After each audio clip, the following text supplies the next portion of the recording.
wangeela keenya si keessatti argama jireenyi keenya kaasi keessa ba'uun dura raawwatama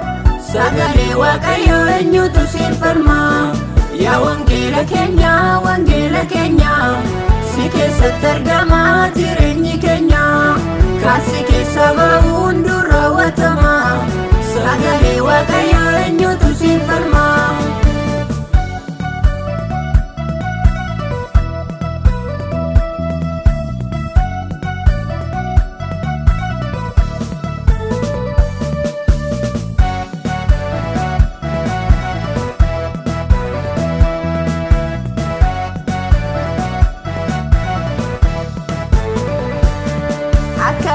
Nufe ma holaltani abbootiin darbanii aarsaa ta'anii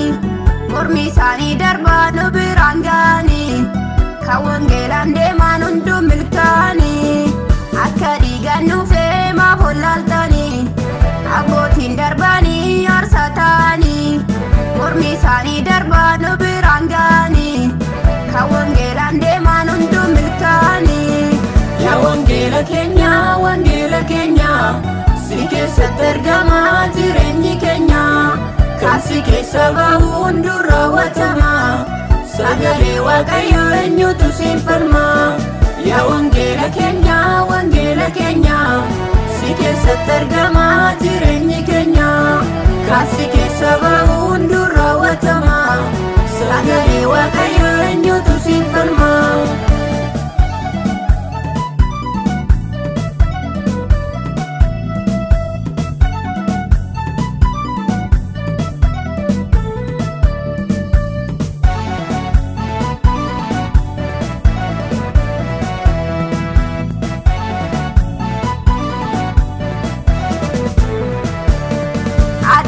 Inkosina wangeelatti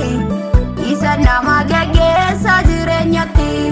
baay'ee totoo dhugaa beekan dhoksanii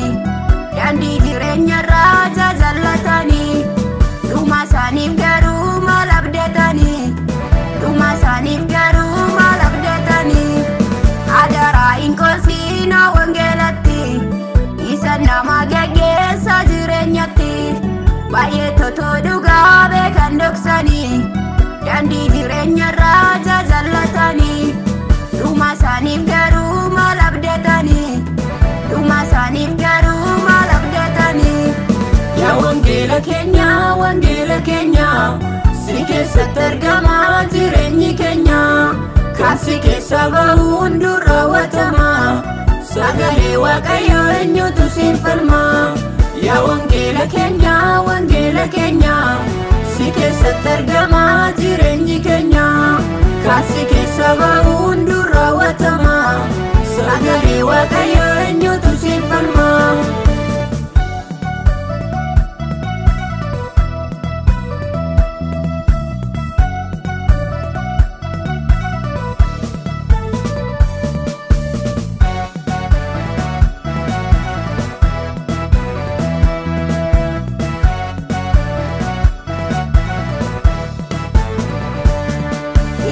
Yeroo lafarra jiraate